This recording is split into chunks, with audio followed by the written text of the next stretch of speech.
Today,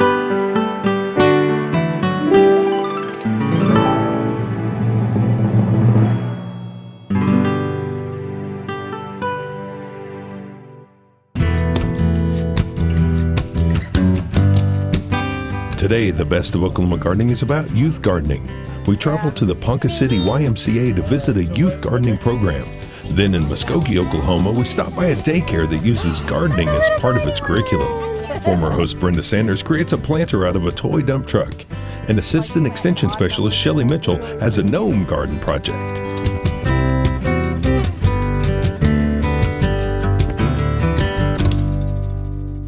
Oklahoma Gardening is a production of the Oklahoma Cooperative Extension Service as part of the land grant mission of the Division of Agricultural Sciences and Natural Resources at Oklahoma State University, dedicated to improving the quality of life of the citizens of Oklahoma through research-based information.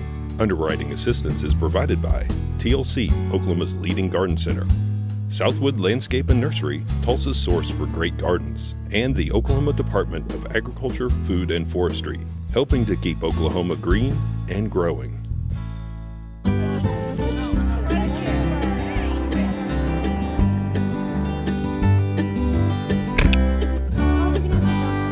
Today I'm here with Chris Williams. He's the garden manager for the Ponca City YMCA garden. And right here we're surrounded by this lovely garden. It doesn't look like a botanic garden, it looks like a kid's garden. It is absolutely a youth garden, as you can tell, and this is August. We're at the end of our beauty, as you can see, but we still have a lot of stuff growing and the kids are still working in the garden. It's a lot of fun here at summer camp at the Y.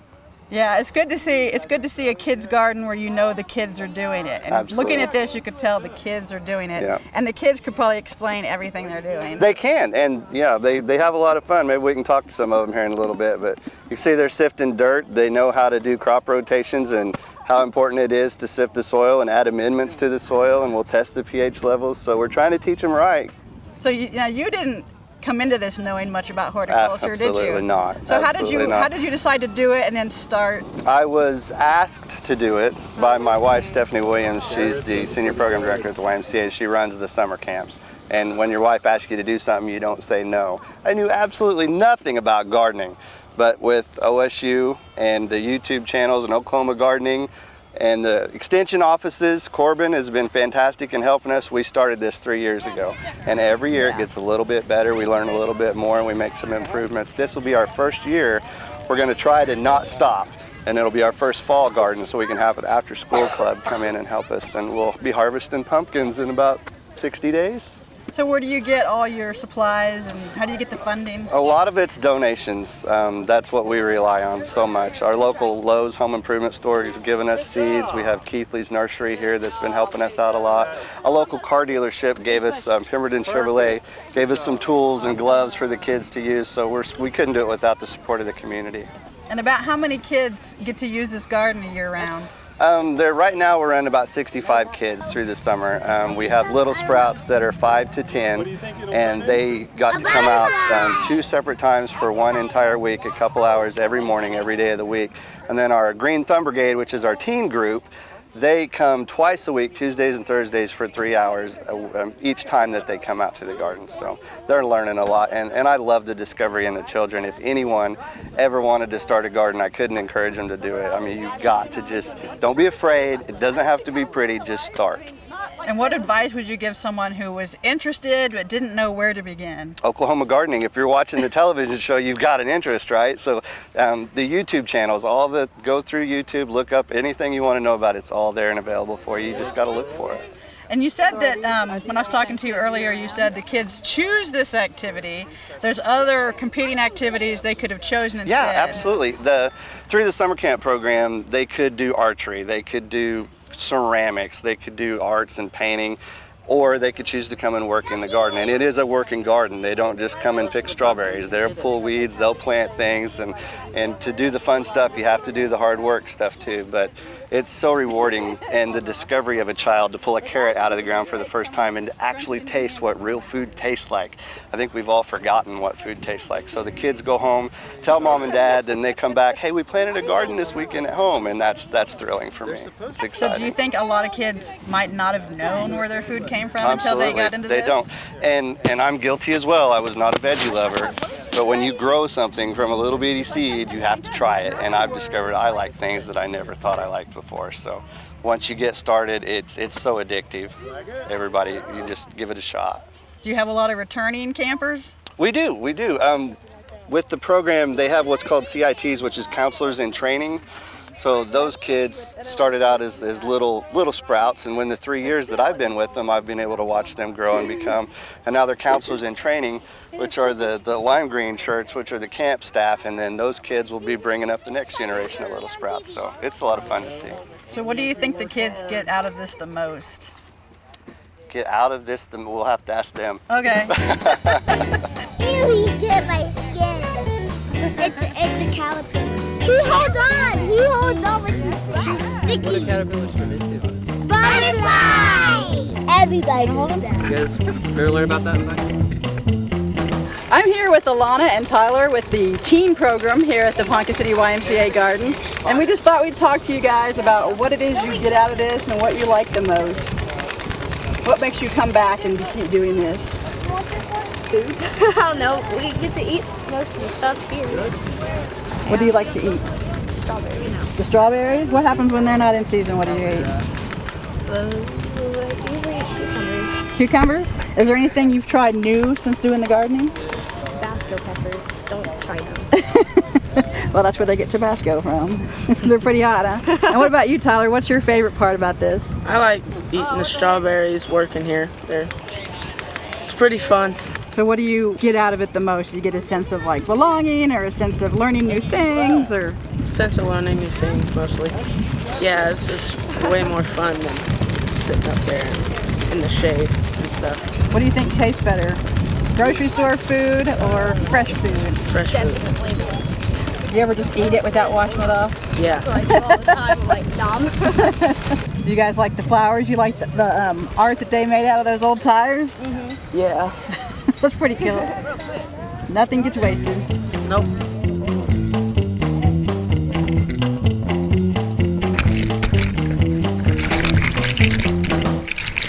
I'm here with Berna and Destiny, who are part of the teen program at the Ponca City YMCA. And I hear you guys have a really big interest in this. Yeah, I like seeing how food grows and what we plant from little bitty seeds. What do you like the best? I like that you like grow from do nothing to like something, and it's really cool how you see stuff grow. And I heard you started a garden at your own house. Yes, I have What'd you plant? tomatoes, potatoes, onions, a pear tree, and some flowers. That's a lot. What's your favorite food that you've grown? The pears. The pears? Yeah. And what's your favorite food that you've grown? Oh gosh. Probably the peppers. The peppers? So why do you guys like the gardening? Why do you choose the gardening instead of like the archery or the swimming? What's the big draw here? It might sound weird, but I just like tasting it. You like tasting it? Do you even bother washing it off or you just eat it right there? I just eat it right there. That's awesome. So what do you think? You like it? No. Nuh-uh. I like it. I do. All right. I'm kind of just like ketchup. Tastes like pure ketchup. What's your favorite part of this garden? The bottle tree. The bottle tree? The one thing that's not alive? Why? It's easy to take care of? Decoration to it. Oh, you get to add decoration to it? Yeah. What about you? I like the corn. The corn? There's just a bunch of fun stuff too, and the staff is awesome. I mean, they're all nice. I mean, it's probably the best summer camp you could come to. Do you think you'll keep coming at when after school starts? Yeah. Especially me being a CIT. Represent.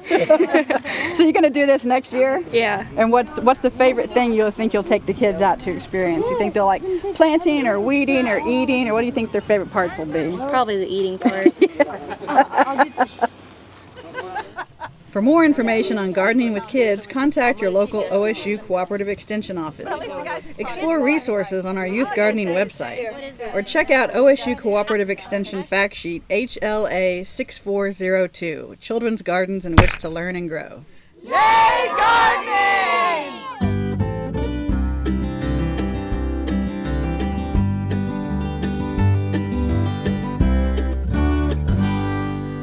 Well, if you're like me and you have a smaller yard, but you like to garden, sometimes it can be hard to plant something new every year because all of your actual space in the yard has been taken up with the plants that you've put in.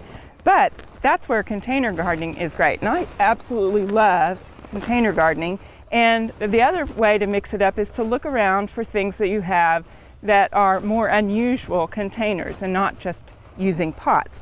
And one of the things that we found, my husband was cleaning out, and sadly, my son has outgrown his Tonka truck. And it is by far the best toy that was ever made. It's had great use, but it's time to retire it, but we just couldn't get rid of it. And the nice thing is, it's got this great big bed in it, and so we can use that as a planter. It'll be awesome. We can just put it in the garden. So pretty much it was ready to go, except that we needed to add some drainage. So we just put some holes in here, and then it is kind of shallow, and so I'm going to use some plants. I'm going to use succulents in here because it's okay if it dries out. And the other thing that I want to watch when I plant with succulents is that my soil mix, if you get soil mix from the garden center, you can amend it to work better with succulents. You can add a little bit of perlite, that's the white here. You can also add some bark, a little bit of sand in there, and moisten it ahead of time. You want to stay away from the mixes that have those moisture beads in them because it may end up keeping your potting mix a little too moist for succulents. But you can surely amend a regular mix to be a good planting mix for these. So I'm just going to fill my truck with a little bit of soil, and then I'm going to put my succulents in. And when you're making combination pots, whether they're succulents or any other type of plant, you usually want to go with at least one that's taller. Now this isn't quite as tall as I would like it to be, but it does stand up a little bit taller. Get our level here. And then you also want one or two trailing plants that you would put in. We're going to put one up here at front. We're going to stick a trailer here to kind of spill out the back. And we could even kind of plant this in here sideways a bit. There we go. And then we're going to fill in around all of that with a few of these that are just kind of lower bushy type plants. And of course with a succulent it doesn't look quite so bushy, but it is a lower plant. It's not a trailer and it's not super tall. You can just kind of work with these, figure out where you want them to go, and arrange them in here. However, and you don't have to fill all of the space because you actually want to leave room for some of these to grow. We can just use a few of these jade plants in here, and then fill in around. Yeah, I'm going to use a little more. And hen and chicks are always a good one to use. And then you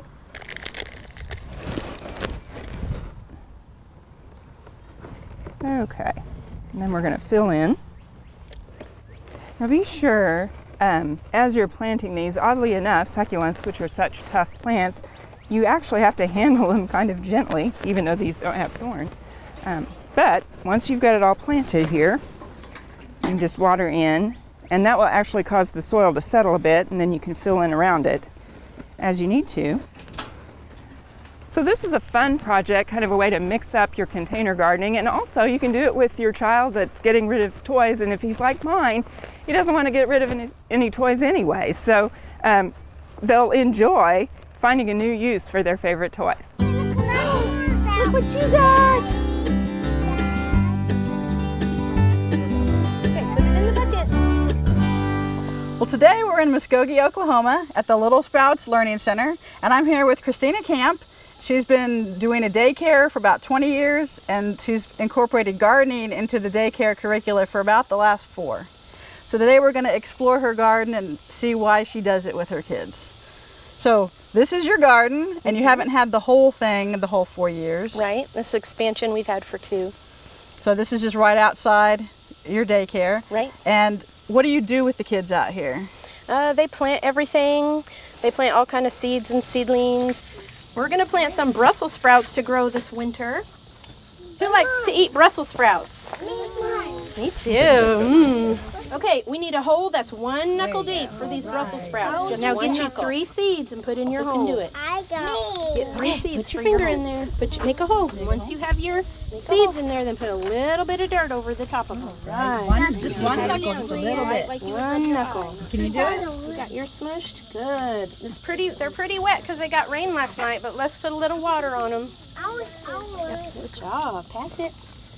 They pick a few weeds. They're not, too super into that, but we do just everything, teaching them about different life that's out here, like butterflies and caterpillars. And What's that?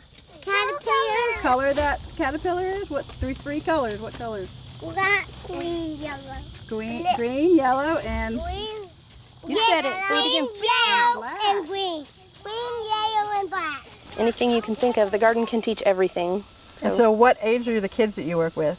1 to 5. And do they all get a chance to come out here? Mm-hmm. And have you noticed that they have their lives have changed? Any like they're learning more about where their food comes from? Do they mention it? Do they eat healthier? Yeah, whenever we started, I asked the kids, what do you want to grow? We had one little 3x10 bed that we started with, and they were like, pizza, hamburgers. And so, they have no idea. Kids don't see any part of the food process. They don't know what meat is animals or anything. So, they've gone from that to getting their families to shop at the farmer's market, growing food at their own house, knowing everything about this and how to do this. Well, that's really, and you don't just stop at the plants. I notice you also, it's a wildlife certified habitat.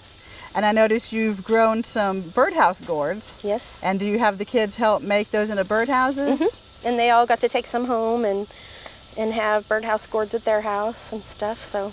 And in addition to the birds, I noticed that you have over here, you have like a little pollination station, like you have little things that critters can make homes in. So tell me about the different critters you've seen in here. Well, we've seen a lot of wasps. Over there we have habitat for mason bees, and we've made homemade mason bee houses, and then we bought some store-bought ones, and they're hanging all around the yard. And we've seen them pack them with mud and had all those types of experiences. So what do the kids like to find the insects? Do they know the difference between like a good one and a bad one? Most of them do, the older ones especially. That it's a process of learning. A lot of the kids are scared of bugs when they start, even a ladybug or something, and then they learn, to hold a ladybug in their hand and what the ladybugs do to help the garden. And so they have a lot of change from the time they start until the time they leave. Some of my kids were older when we started, and so now they're teenagers, and they're out telling people how to grow chemical-free food and stuff. And they know all the bugs and what's good and what's not good. So about how many times a day or how much time in a week do the kids actually get to spend out here with the garden? We spend about 30 minutes a day out here when it's hot like this. It gets shorter as it gets hotter. In the springtime, we spend all of our outside time out here. In the fall, we do too, but weather directs a lot of that because you have to keep them healthy too. So do they? They get to eat some of this, and do they help you cook it? I let them make different recipes. We have a blog, and I share a lot of the recipes that the kids make on there. Yummy, aren't they? But we do all kind of stuff, which we did a lot of cooking with the kids before we started the garden. But then I got really concerned once I was learning a lot about our food supply. And, like you'll hear, like listeria is on whatever at the grocery store. And so I thought, how could I protect them from the food supply being so unpredictable? And so we started learning how to garden. It was right at the time when I wanted to really do that I got invited to the gardening class on Gardening with Your Daycare. And so who put on that class? It was Cherokee Nation and Smart Start, and then that was in Tahlequah. And then the garden mentor that we had, Doug Walton, did one here with the health department and Smart Start. And so he's just been helping me and teaching me ever since. So he's helped get a lot of this going too. So I noticed you got raised beds because you've got clay soil, just like the rest of the state seems to have. But you didn't know about that before you took the gardening class. No, I didn't know that the clay suffocates the roots because the water doesn't drain. So every time we would grow something, you know, it would get going, but then it would just fall over, and I didn't know why. So whenever he taught the class, he told us that you have what kinds of things you need in your soil, like air, you know, and something to put nutrients in there, because clay doesn't have a lot of nutrients either. So then we started doing the raised beds and were able to grow things. So what advice would you give someone who wanted to do this with kids, wanted to get a garden going, and they just overwhelmed and don't know where to start? It can be overwhelming, but you really have to start small and be patient with yourself. And you have to be patient with the kids because they're not gardening experts. And, you know, like yesterday we had an interview with a new child and we took him out to the garden to show him, and he picked a bunch of green tomatoes and his parents were like, don't do that. And I was like, that's how you learn, you know, and we're learning colors because we're learning what red and green tomatoes are. You can learn, all the curriculum can be learned in the garden. So it's a really good learning experience. Well, that's a really neat thing. I think we should bring the kids out and see how they enjoy interacting with the garden. Great. Come on, Eli, you want to hold hands? Hold on just one second. Come on, you want to hold hands? It's okay if Daddy comes. That's okay. Oh, if you can come. Hold it. See if you can get it. Oh, take it. It's got lots of dirt.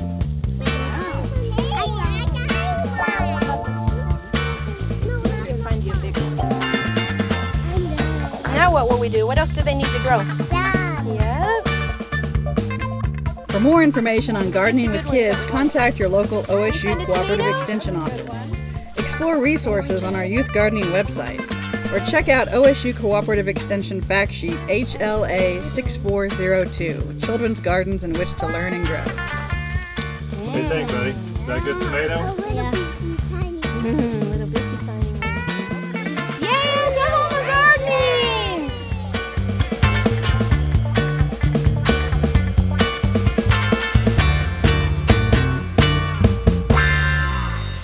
I'm Shelly Mitchell. I'm the state coordinator of the Junior Master Gardener program, and today I thought I'd show you a fun little project you can do with kids called a gnome garden. And so I brought 3 different kinds of plants, because usually when you plant, you like to plant in odd numbers. It's more visually pleasing. And I kind of used a little flower arranging secret, and I brought a thriller, a filler, and a spiller. So you can say we've got the thriller here, the filler, and the spiller. It's just kind of a visually pleasing arrangement. So the first thing I'm going to do is I'm going to plant some plants in here, and then I'm going to decorate it like a little gnome garden, because kids like that kind of stuff. Now I'm using a container that does not have holes in the bottom, so you have to be really careful when you water, because I want it to not have holes in the bottom so I can just put it on a table and not worry about a saucer. But you got to be really careful with watering, that you don't overwater it. And I kind of put everything towards the back so that I have room up in the front to decorate. I just kind of chose some plants that are green with a little bit of color, and they'll grow, and I'll either have to trim them or transplant them, but for now it'll make a cute little garden. Okay, so you can see I put the plants towards the back, so I have a little bit of room up here to work with. And I'm just going to put like a little gnome home, and I'm going to make it look like a little garden home. So this is just a flower pot. Oops. And some popsicle sticks, just rainbow colors, just for fun. And I'm going to nestle it over here on the side. And then I made a bird bath, which it even holds water. And some kids in the past have actually painted it blue or put little blue beads in it. So I'll put that over here. And then you can make a garden path. You can get some aquarium gravel or some marble chips, and you can just make a little sidewalk path. If you want, you can add some flowers to your little gnome garden. So I just got some flower-shaped beads and fun little colors. And I'm just going to spread them around. Instant flower garden.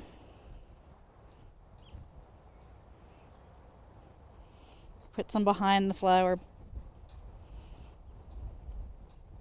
just for a little fun bits of color. And then the owner of the little gnome home is Mr. Gnome, Mr. Jerome the Gnome. And he's going to just sit right next to his house. Or you could use all those McDonald's toys that are piling up in the bottom of your kid's toy chest. And then just for fun, I also have a little plastic frog. There's plastic insects, whatever you want. And you can just hide him back in here. So this particular garden didn't have much room left. But depending on which size plants you use, you can have more room to mess with, or you can put in fewer plants or smaller plants. But eventually they're going to grow, and you're either going to need to transplant them or take out the gnomes. But it's a fun little project you can do with kids. Next week on the Best of Oklahoma Gardening, we are all wet with water-related segments. We visit a bioretention and rain garden demonstration project in Oklahoma City, and a water conservation demonstration garden at the Oklahoma City Zoo. We have information about subsurface drip irrigation, tips on saving water around the house, and an update on our sand cistern project. So join us then for more of the best TV you'll grow to love.